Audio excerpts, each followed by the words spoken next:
Hello guys! Welcome to my new vlog! Bali ito pala kumakain ako ng lunch. At meron pala akong ipapakita sa inyo ngayon. May nakita akong bagong skincare.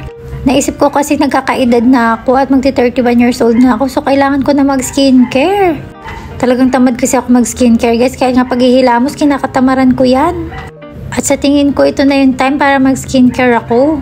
Pagkatapos ko pala kumain, naglaga na rin pala ako ng chicken ni Mandy at ng mga babies ko. Nagligpit ako na itong mga sako. Itong mga sako na to guys, nakuha ko yan dun sa mga bale ng ukay-ukay ko. Bali yan yung pinambabalot nila. Ginagawa ko kasing basurahan yan. Nilalaban ko sila pag naglaba ako ng bale. Tapos ini-staple ko para maging sako talaga siya na buo para malagyan ng mga basura. Sayang kasi kung itatapon ko lang kung mapapakinabangan naman. At tingnan nyo nga si Luki, talagang naghaharot na naman. Sobrang kaharutan yan guys, tatalunan ka na lang at makakalmot ka at di mo maiwasang magkasugat. At ako pa naman hindi ako nagpapa-injection. Kasi lumaki talaga ako, may mga kasamang pusa sa bahay. Lagi talaga akong nakakalmot, ewan ko ba. Sila yung mga alaga ko ngayon, talagang inadapt ko na sila kasi naawa naman talaga akong ibigay. Hanggat kaya igagapang ko pero mas magastos pala ang pusa kaysa sa aso. Sa cat food, ang lakas-lakas nila, tsaka sa litter sand.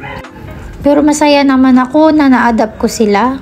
At ayan, nilalambing ko muna si Luki. At niligpit ko muna itong tsinelas ko kasi hindi niya yan tatantanan. At ito pala yung sinasabi ko sa inyo, from Derma Republic Serum, 5% niacinamide and hyaluronic acid. Kasi nga hindi ako nag-skincare maliban sa moisturizer and sunscreen. At yan nga yung first day na gagamitin ko yung serum na to. Medyo nag-aalangan kasi ako mag-skincare dahil sobrang sensitive yung mukha ko. Mabilis akong magka-acne. Dahil na rin sa PCOS ko. Pero talagang iniingatan ko gumamit ng mga products. Ang maganda dito, unscented siya. At okay siya pag nilagay sa mukha.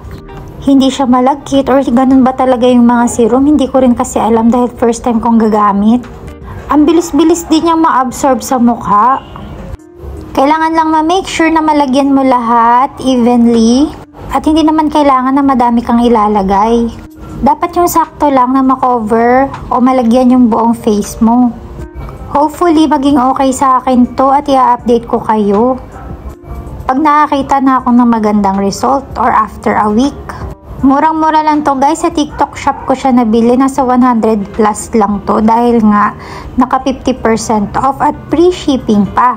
Kung interested kayo, ilalagay ko lang yung link sa comment section. Sana gumaging hiyang ako dito kasi kailangan ko na mag skincare. Tingnan nyo, madami talaga akong acne scars dyan pero kahit papano mababaw na yan kumpara dati. Yan nga yung effect ng first day ko, parang maganda nga talaga siya at yan yung second day.